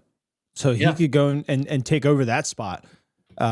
He's better than, Mike Baumann. So wherever he is, he's going to help the team. He's got to make a spot start. And this is where age is better, in my opinion. Albert doesn't get in his feels that he's not a starter because he's older. Same with probably Sagano. They're just here to win baseball games. They're mid-30s. They don't care about outside noise. They don't care about what mom and dad say. They're just here to play baseball. They're here to win. They're mature. And that helps the team a lot because, like you said, when Grayson went down, there was no flush of emotions that day. It was, all right, just give me the ball. I'll go warm up. And he went 5-6 innings. That's what veterans and older pitchers bring you. So to have Sagano and Morton and Suarez on your roster, it's just, they're all Swiss Army knives. It doesn't matter where you use them. They don't care. Just give them the ball, and they're going to go give you their best stuff that day. And I love Suarez for it. And I think Sagano is going to play the same kind of role. It's just, what does Baltimore need that day? Do we need you to spot start because Zach Eflin has a short shoulder? Okay, just give me the ball. I'll try to give you 4 innings. That's what Suarez brings. The benefit of having this many guys who can start for you but also come out of your bullpen is if you have a Suarez or a Cade Povich or a Dean Kramer pitching out of your bullpen, and again, I think that Kramer's in the rotation, right? But if you have or Sagano, you have one of these guys who can start for you, but they're in your bullpen, and somebody, let's say it's one of those starts that Grayson gets lit up in 3 innings. Mm-hmm. These guys can come in and keep you in that ball game. If one of these starters gives up 4 runs in the 3rd inning and it's 4-0, you can have Suarez or Povich or Kramer come in and they can give you 3-4 innings of 0 to 2 run ball and keep you in that ball game. It bodes well for your team, and so that's why I really think that Suarez is an important piece of this pitching staff, not just the rotation, but the pitching staff as a whole. And then Cade Povich. Cade Povich is an important part because, look, this ballpark caters to left-handed pitching, right? Mm-hmm. Because it's harder to hit the ball out of the ballpark to left field. Cade Povich is the only left-handed starter that you have. He's the only one that you have. And stuff can be nasty. Walks a lot of guys because the stuff is so nasty. It moves too much at times. He had 5 innings pitched or 3 earned runs or less in 9 of his 16 starts this past season, which I think a lot of people would be surprised to know that. He had 10 games started with 2 or fewer walks. Now, look, he only went 3-5 in those 10 games started, but his ERA was 3.83. Mm-hmm. Then you look at what he did in September. 5 September starts, he pitched 27 2/3 innings, struck out 32 in those 5 starts, and went 2-3 with a 2.60 ERA. Now, we've heard it before. Spring training and September, we heard from Buck Showalter. Spring training in September can make fools out of a lot of people. But Cade Povich, he has the stuff to be a quality big league starter. He's the only lefty they've got. Do you think that he's got an inside track to make this rotation as that 6th starter if they're going to 6-man rotation because they want a lefty in there? Oh, yeah, for sure. I would probably put him at 5 right now. I think they absolutely have to have a lefty. What I like about the whole depth thing is now Cade doesn't have to get in his own head that I have to perform. Mm-hmm. I have to go X amount of innings or, there might be a little point where, okay, there's a lot of guys and I have to perform kind of thing, but the pressure isn't there anymore to think that the Orioles are relying on me to make the postseason. No, dude, just go throw the ball. And if it doesn't work out, you're still young. You still got plenty of opportunities in this league. We have other guys. Just don't have any expectations. Just go throw the baseball. Don't overthink it. And I think that's going to play really well for him. And talk about, September. I'm kind of looking at his starts now. One was against the White Sox. Cool. He went 7 1/3, no runs. That was a 10 strikeout game, right? Yeah. And no walks that game. And then he went at Boston and gave up 4. And if I remember right, there was an error or something like that kind of led to a big inning. But, he went 4 2/3, gave up 4. But then he faced Detroit twice in a row He went 10 innings, only giving up 4 runs with 15 strikeouts. Mm-hmm. Now, that was in Detroit and at home. Detroit had the Orioles Detroit was a number down damn the good stretch. baseball team. Yeah, they were a damn good baseball team in September. And then he finished up with the Twins, no runs in 5 2/3. And he only had 2 strikeouts that game. So he was just letting them put the ball in play. And that was in Minnesota. So, yes, September can make a fool out of you. But I would probably say 2 of those 5 starts were just against teams that were checked out. Yeah. You know, but you dominated Boston and Detroit. Well, you didn't dominate Boston, but you pitched well. But 2 games against Detroit, that I look at that as being pretty damn good. Detroit was not checked out. Detroit made the playoffs. They got to the division series. You look at, I mean, you're going up against Detroit and the Minnesota Twins in those 3 starts, and his last 3 starts of the season. And those 2 teams were fighting for their playoff lives at that point. Yeah. The Twins weren't out of it yet. And then they were game back. Yeah, you face Detroit twice and you dominate them. Then you face the Twins and you dominate them. And like you said, only the 2 strikeouts, just putting the ball in play, for having them put the ball in play against you. Those are big starts and in big moments for a guy like Cade Povich. And I think that, maybe September can fool a lot of people, but I don't think it's fooling Cade Povich. I think Cade Povich is looking at that and saying, you know what? I proved it again in big games against good baseball teams.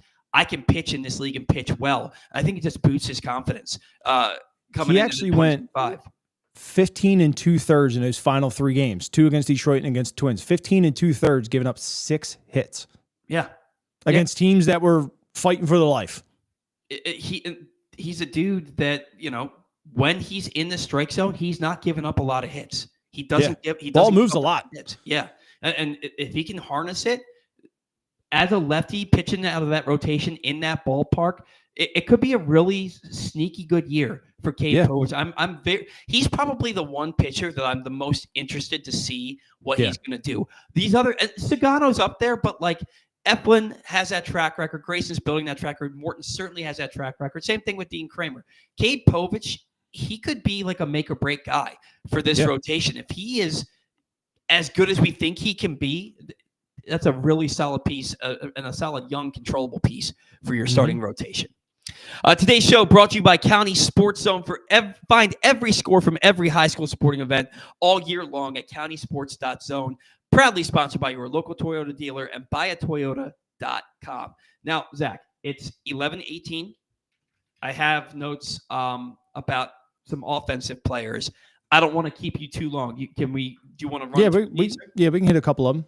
Okay, cool. So there are some guys with the Orioles that are the team is clearly counting on to take big steps forward. All right, so I want to look at some of these guys and see what the realistic expectations for these players who seemingly underperformed last year, and the Orioles need big seasons out of this coming season. First is Heston Kjerstad. I think this is an important year for him because Santander is gone. You don't know that Tyler O'Neill can stay on the field. Heston Kjerstad could be that left-handed power bat to replace Santander. First 21 games in 2024, he slashed 314, 417, 529, 946. He then gets drilled in the back of the head by a 97-mile-per-hour fastball in game 21 against the New York Yankees. And then his next 18 games to finish the season, once he came back, 188, 278, 250, 528. Clearly, he was still feeling the effects of that concussion from that dome piece hit. If Heston Kjerstad is fully recovered, is he going to get enough playing time to prove that he can produce at a big level and replace some of that production from Anthony Santander? What are realistic expectations for him? I think he's your starting right fielder. I mean, they drafted him 2nd overall. You didn't sign Anthony Santander because you had the confidence in him. Mm-hmm. Now, do I think he kind of rotates with O'Neill sometimes? I think, that depends on who's pitching that day. With the lefty on the mound, you probably see O'Neill in right field. You probably see Cowser in center. And, I mean, left field still remains to be seen in my eyes right now with the lefty on the mound. Could you maybe stick with Mullins in center? Could you maybe stick with Heston in right? I don't know. But Cowser just hits lefties better than Mullins. O'Neill obviously hits lefties better than most people in baseball. left field's a big question mark. Does Tyler O'Neill just stay in left and then right field's a question mark? I don't know. I don't think the Orioles know either. Could it be Coby Mayo? I don't know if he makes the team either. That's a big question mark right now. And against lefties, I mean, against righties, I think you see Cowser in left. Mullins in center, and Heston will probably be in right field. He's your everyday guy, in my opinion. O'Neill could maybe DH because Adley's going to catch against a right-handed pitcher anyway. That's probably what you see. And with seeing more righties than lefties anyway, I think the Orioles for a while are going to DH Tyler O'Neill. Not that he's not a good outfielder, he still is, but just to keep him healthy. Yeah. Just one less thing for him to get hurt. You're running into the wall or running into another player, or pulling a hamstring, whatever. It's just one less thing you have to worry about. Get him into June or something, keep him healthy, and then kind of start mixing him into the outfield a little bit more. But I still think they need to find another right-handed bat to play the outfield. There's not many available. They may acquire somebody. I've seen people asking about Austin Hayes. I don't hate Austin. If Austin came here and understood that he is probably the fifth outfielder and only to play against lefties, I'd be okay with it. But look, I don't even know why I just didn't think about it. There's the potential you leave Cowser in left and you put Mateo in center field against lefties. There's options. I still think you need to acquire one more right-handed outfielder. I would love to go get Miguel Andujar cheap. Go throw him somebody in single A or something like that. They're going to take it. Andujar demolishes left-handed pitching, and he plays a pretty decent left field. I think Randall Grichuk's still out there. I think that's something I know that you've spoken about on the show about how much you'd like to have him here. I would love for the Orioles to turn Coby Mayo into an outfielder. I think he's kind of proven that he's not an infielder at this point. You don't want to turn him into a full-time DH. He's got that 70-grade arm. Making him a corner outfielder, and with what that bat can become, I think that Coby Mayo makes a lot of sense being turned into a corner outfielder. And if they Mark Trumbo. Yeah. And like, if they haven't started doing that, I wonder why, it could just be because they have too many guys. One of those guys is Colton Cowser, who played a Gold Glove caliber left field and center field for the team this year. He finished second in Rookie of the Year voting. Colton Cowser in March/April and July, those 2 months, he slashed 315, 388, 577, 965. He had 10 home runs, 9 doubles, and 31 RBI in those 2 months. The other 4 months, 211, 295, 391, 686, 14 home runs, 15 doubles, 3 triples, 38 RBI. Colton Cowser has to prove he can hit off-speed pitches. He absolutely demolishes fastballs. But if it's something off-speed or something that's breaking, every now and again he makes solid contact with it, but more often than not, the at-bat doesn't look great for him. He's caught looking a lot of times too. Colton Cowser, second in Rookie of the Year voting, 242. He had 24 home runs this year. What's a realistic expectation for Cowser's step forward into his sophomore season? Look, he sucked against off-speed pitching. I mean, pretty flank. He sucked. Yeah. I'm not even going to beat around the bush, and he'd probably tell you the same thing. He struggled, and a lot of rookies do struggle against off-speed. It's not easy to look at something that looks like a fastball and then just bites at your ankles. And he got caught looking with his pants down a couple times, like you said too. It's not easy to hit in the big leagues. But I think what we see out of Colton Cowser, I think he gets a little bit more consistent with the off speed, but it's not going to be like earth shattering. I think you see a guy that he's a 250 hitter, in my opinion, with 30 home run type power. But it's the defense that sets him apart. Excuse me. Look, if you're getting 250 out of a guy, not everybody's going to hit above 250. But if you're getting 240, 250 out of this guy with 30-ish home runs and 80-something RBIs, like I think everybody in his fan base would take that. He'll make micro adjustments. He's still young. He's still got a lot to learn, but he's going to work on it. And look, we saw a big jump from Jordan Westburg in year 1 to year 2, and I think there's no different to think that we would see a decent jump out of Colton Cowser from year 1 to year 2. Same with Gunnar. I mean, year 1 was decent, year 2 was better. Once you learn to hit the off speed, and both of those guys made that adjustment in year 2, and I think Cowser pretty much going to follow the same suit. Is he a excuse me? Is he a good enough hitter as those guys? I have no idea what's going on. Yeah, I just don't. He's not as good as them, but he's still good. So I think we see just a little bit more of a consistent guy. We're not going to see, like you said, 315 and then low twos. I think you'll see a more consistent, mid twos kind of across the board now. And that's kind of what I want to see from him. I don't need you to hit 315 a couple months out of the year. What I would love to see is don't let your batting average drop below 250 in any given month, below 240 in any given month. We can't like he was as hot as any hitter in baseball the first 2 weeks of the season, and then he went 80 games where he hit like 180. He never saw a fastball again. And it's like, can you make that adjustment? Can you be more consistent?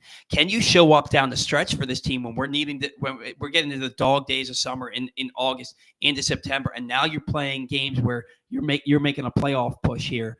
Can you be that hitter that we need you to be? And like if he hits 250 with 30 home runs and plays the kind of defense that we know he's capable of, that's a damn good player for you. I don't like that we're talking about a 5th overall pick as a guy where we're saying just hit 250, but just hit 250, man. Just hit 250. And I think that's a realistic expectation for a guy who hit 242 as a rookie and had 3 consecutive months where he was ice cold. 80 games where he was ice cold. Jackson Holliday, first 10 games, 2 for 34, 18 strikeouts, 2 walks, got demoted. He didn't hit great. Yeah, I think he hit like 211 after coming back up. But his final 8 games of the year, 389, 522, 444, 966. He started walking a lot more, started making better contact, and it was when he got rid of that big leg kick and more of just a toe tap. Jackson Holliday is in a situation, you were the 1-1. You were the top prospect in baseball. You're very young, just turned 21 in December, and he should be an everyday player. But he's going to enter this season in a platoon at second base. He's going to play against righties at second base. But when there's a lefty on the mound, it's going to be Jorge Mateo playing second base. He's going to be in there against lefties. So it's up to Jackson Holliday. And we've talked about this exact thing on the show before. It's up to Jackson Holliday to prove that he can play every day and that he can hit left-handed pitching. I think that one day he's going to hit 320 in this league. I think he's got that kind of potential.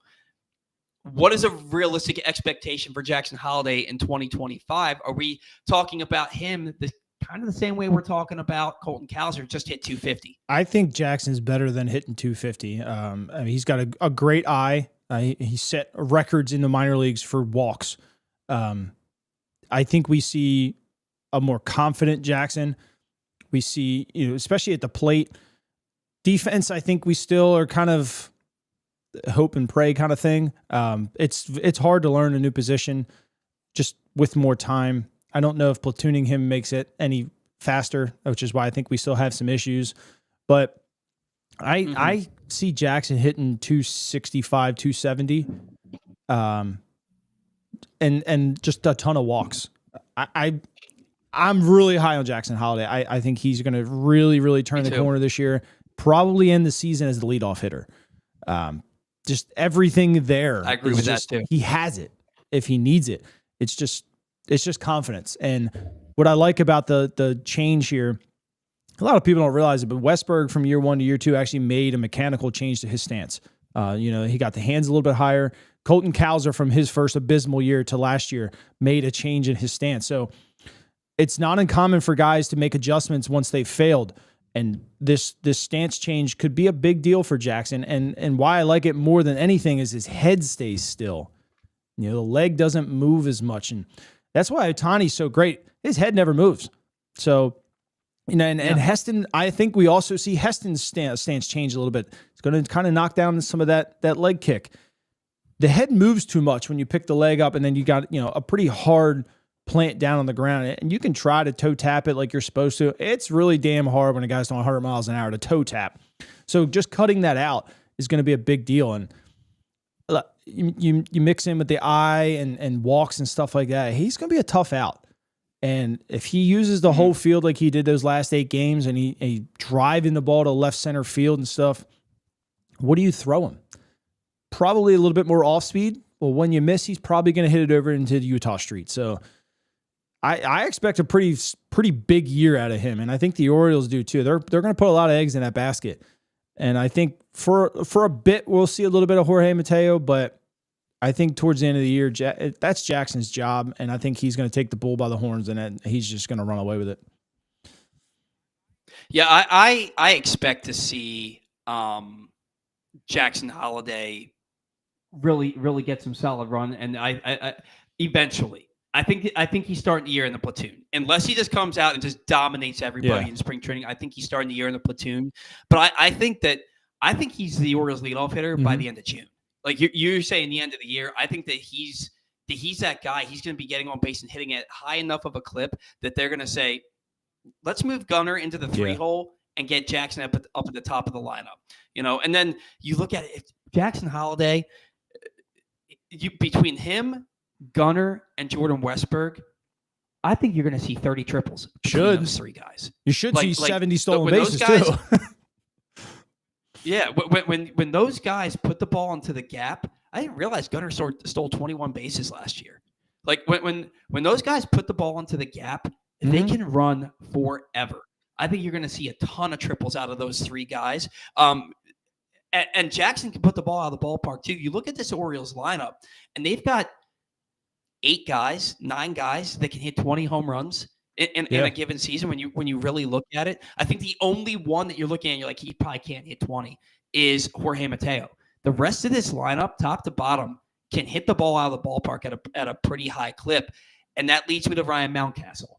I think that the Orioles brought that left field wall in as much for Ryan Mountcastle as they did to attract a guy like Tyler O'Neill. He had the highest WAR and the highest batting average of his career this past season, but for the third straight season, his power and run production decreased. And for the second straight season, he missed 35-plus games to injury.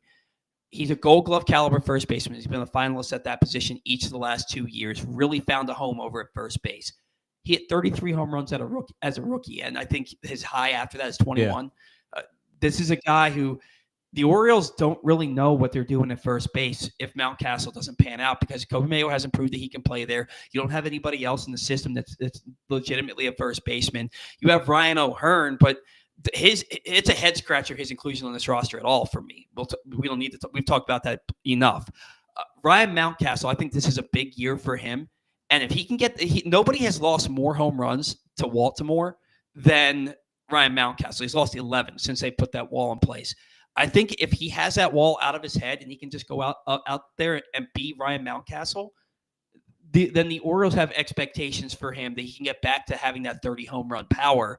And even if he doesn't, if he hits 270 with 25 home runs and plays Gold Glove defense, that's a guy who can hit 6th or 7th in your order every day, and you can be fine. Yeah, I expect a big bounce back year from Ryan. And look, he morphed his swing because of that wall, and he got better hitting the ball the other way, and he got better with runners in scoring position, probably not trying to hit a home run. Stay with that approach, but yet still swing hard at the ball in the inner half now. That just kind of expands his game. So when he was just a straight-up home run hitter, wasn't very good with runners in scoring position, and he wasn't really good hitting the ball the other way. It was just home run or nothing. I think he's a more complete hitter now, and then you just bring the wall back in, and now he gets to just free swing it to the pull side while still having, okay, I'm a really good hitter with 2 strikes hitting the ball to right field. Like, that's going to make him a complete hitter. And like you said, he hit 270 something. It was like 295 or something like that with runners in scoring position. If he does that again and pulls the ball, dude, he might have a really good season. Mm-hmm. Yeah, no, I agree with you. Now, I've always been a big Mountcastle believer. I've thought that he could be potentially the Orioles version of Austin Riley. But each year we've seen the injuries. The batting average has crept up. I always thought that he'd end up being about a 270, 275 hitter at the big league level, and we're seeing him get closer and closer to that level more consistently each of the last 2 years at 270. The on-base percentage is never going to be where you want it to be for your first baseman. It just isn't going to be there. But if he can hit 6th or 7th for you in this order, play Gold Glove defense, hit that well with runners in scoring position. I mean, people talk about how do you replace the production of Anthony Santander losing 44 homers and 102 RBI. I'm going to steal it from Moneyball. You replace it in the aggregate. And if by replacing it in the aggregate, you replace it by getting bigger seasons out of Ryan Mountcastle and Jackson Holiday. Adley Rutschman bouncing back after last season. Colton Cowser taking that next step. And then Gunnar being a 45, 50 homer guy that he can be and not letting moments get too big for him. I think you more than replace the production of Anthony Santander. But those 4 guys that we just mentioned, Kjerstad, Holiday, Mountcastle, Cowser, they are as big a part of that as anybody else. And I think that if they all have good seasons, take steps forward, this Orioles team is going to win a lot of baseball games in 2020. I still think the Orioles are going to fight for the division this year. The Red Sox have done absolutely nothing to address their offense. They've done their bullpen is abysmal. They've done nothing, and they lost Kenley Jansen. So the Red Sox. I mean, Walker Buehler could come back out and throw another 5 ERA. Like, okay, Crochet's good, and then you got a couple other good starters. But you ain't scoring runs, and you don't have a bullpen that can slam the door. Like, you're not winning many baseball games, just like they didn't last year. The Yankees lost a ton of offense, and I mean, maybe Bellinger's a little bit better than Verdugo, even though they don't play the same position. But I'm talking about offensively wise. Anything was better than Anthony Rizzo, but the Yankees offensively are potentially. I don't even who's playing second base for them. I don't even think they have an idea. No idea.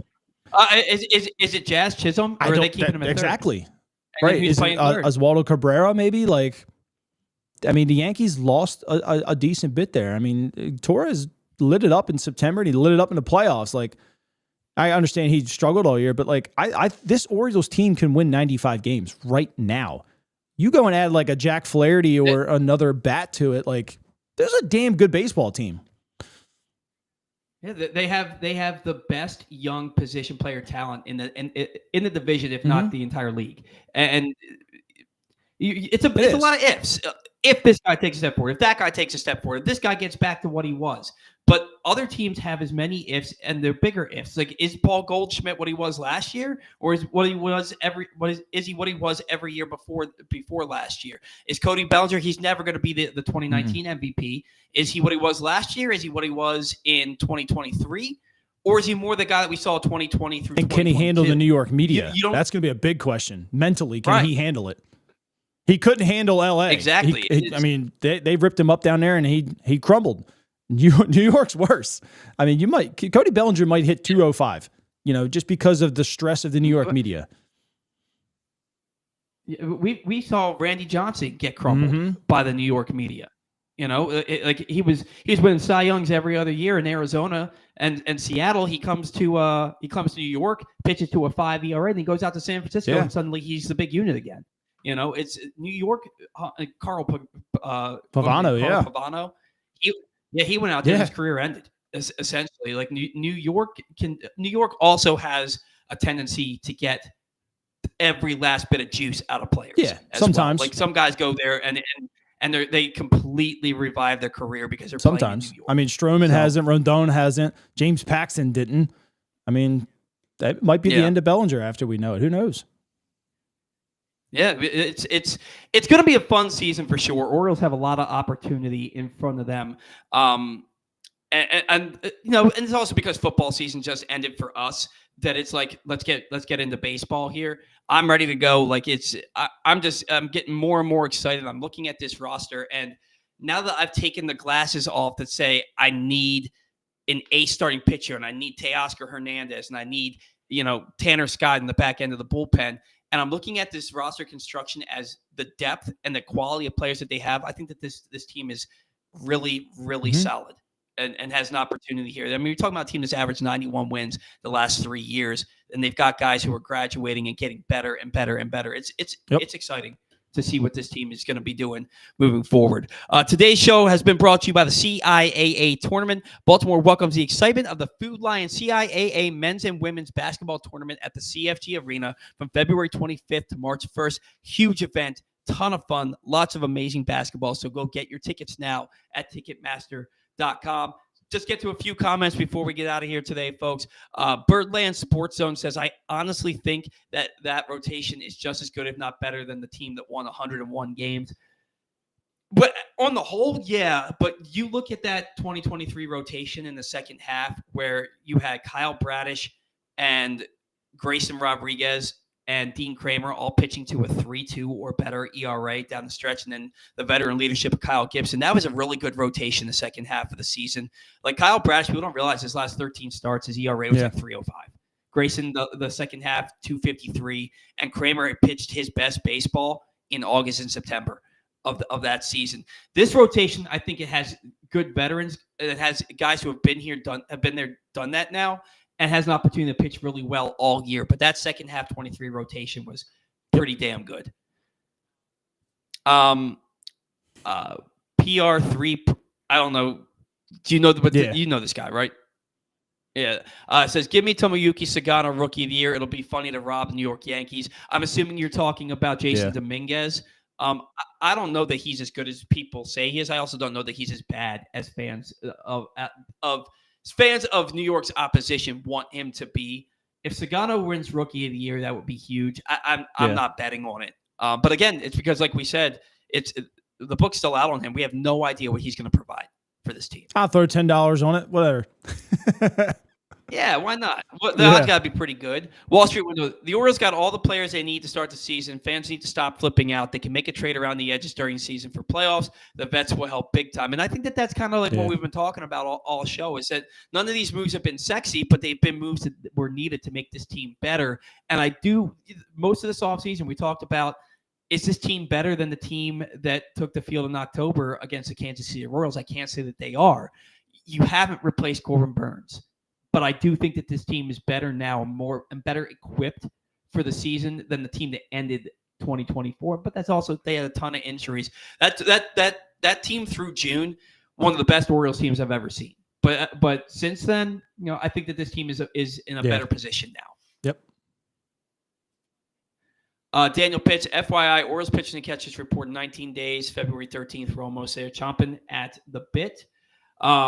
Randall, if Kramer can up his game, he could be the difference maker. He has the talent and experience. Time he wakes up. It's tough to say about a guy who's won 29 games and pitched to a 3.85 ERA the last 3 years.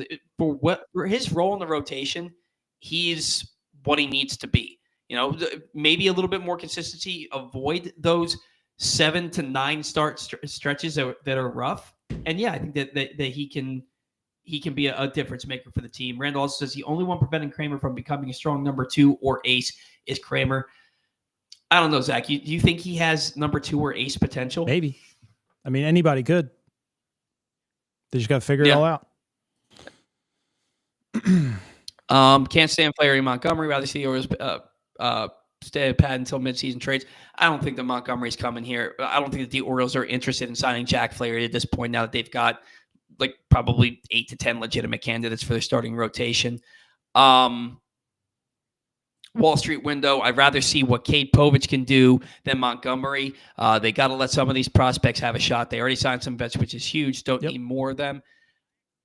I agree with that, but I also think that you're a team that you can't have guys figuring it out at the big league level. They kind of got, maybe that first month you allow that, but you've got to have guys who already have figured it out to move forward. So, gotcha. All right. We got to get out of here. I know Zach's got to go, and we just bought a house yesterday, so I've got a lot of stuff I've got to do also. So, want to thank you, Zach, for joining us. Appreciate the time with you, man. Always a great show. Always a ton, probably the most viewership we've had in quite a while on here for today's show. So, thank you for a great show. Thank you to all of our sponsors. Without you, we don't have a show. And thank you to all of our loyal fans, viewers, listeners. Without you, we do not have a show. I probably will not be here February 8th for a show because we're moving that day. And I've got a home buyer seminar, but that's a few weeks